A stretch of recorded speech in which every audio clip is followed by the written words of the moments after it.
Detectives, what if I told you the reason XRP is stuck drifting between $2 and $2.20, while literally every single fundamental is going parabolic? Isn't bad luck. It's the calm before the biggest move we've ever seen. We kicked off 2025 at $2.08, shot to $3.65 in July, and now we're just parked, sideways, quiet, frustrating as hell. Meanwhile, the news feed is on fire. ETFs pulled in $824 million in the first 13 days. Ripple's ODL volume jumped 130% in one quarter to $18 billion. 300 banks live on RippleNet. Singapore's central bank just handed Ripple the keys to real bank settlements. ISO 2022 is fully live, and the XRP ledger handled 15% of the test traffic without breaking a sweat. Flare's FXRP program locked 131 million XRP for yield. Real coins gone forever.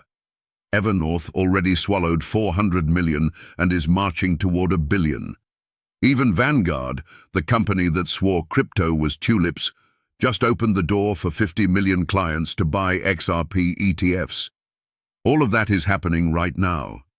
And the chart still looks like it's asleep. I'm not here to sell you hopium.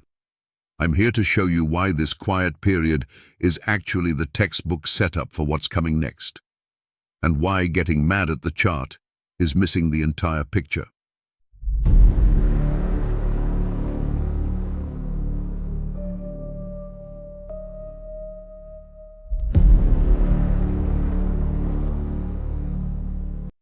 Hey detectives, welcome back to the channel where we follow the money, not the candles. If you've been holding XRP for more than a year, you know exactly what I'm talking about. All the news is green, the on-chain numbers are insane, but the price just sits there. It's maddening. So let's cut through the noise and look at what's really going on. In plain English, no fluff, no fake moons. Here's the cold truth nobody wants to say out loud. XRP isn't broken. The price is doing exactly what it's supposed to do right now. Let me prove it to you with receipts you can check yourself. First, the fundamentals are stronger than they've ever been, and getting stronger every single week. Ripple just reported $18 billion of ODL volume in one quarter. That's up 130% from the quarter before. 300 banks and payment providers are live on RippleNet. Singapore's central bank just gave Ripple the green light to settle real bank payments. ISO 2022 is fully live, the new global messaging standard, and the XRP ledger handled 15% of the test volume without breaking a sweat.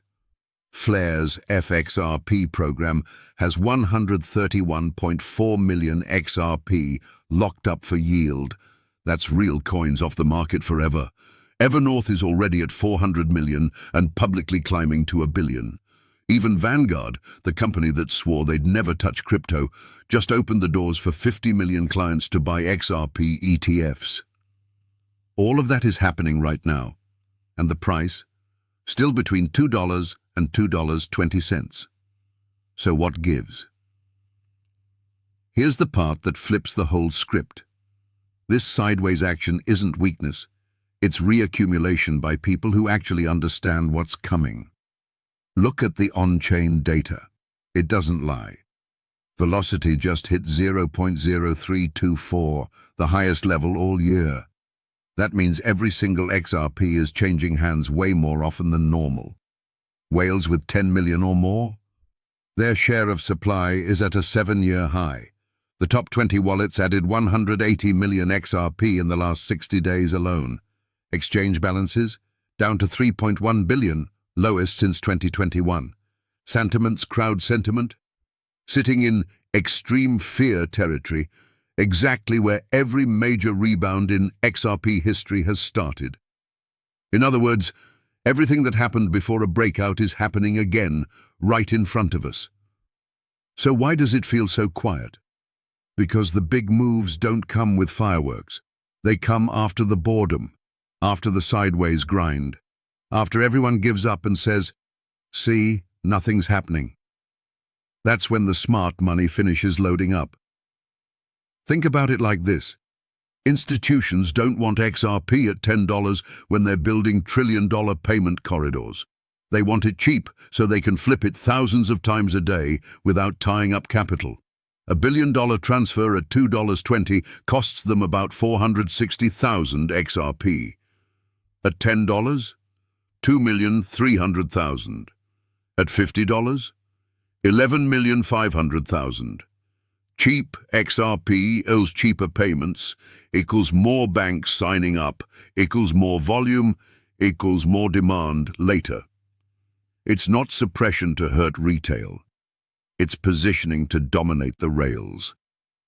And the beautiful part, all of this quiet buying is happening while the float shrinks every single day. ETFs remove coins.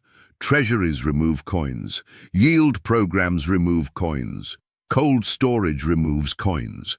There's only so much XRP left that actually trades.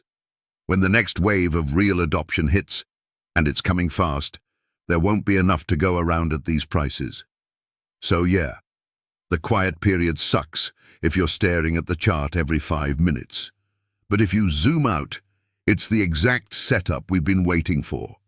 The fear is real. The boredom is real. And that's exactly why the next leg is going to catch a lot of people completely off guard. Detectives, if this quiet period just went from frustrating to, "Oh, that's what's happening for you," drop "quiet before the storm" in the comments right now. Smash like if you're still holding through the drift, subscribe and turn on notifications, because when this thing wakes up, you're not going to want to miss it. Thanks for riding with me. Stay curious. Stay holding. We explore the rails that lead to the future. See you in the next episode.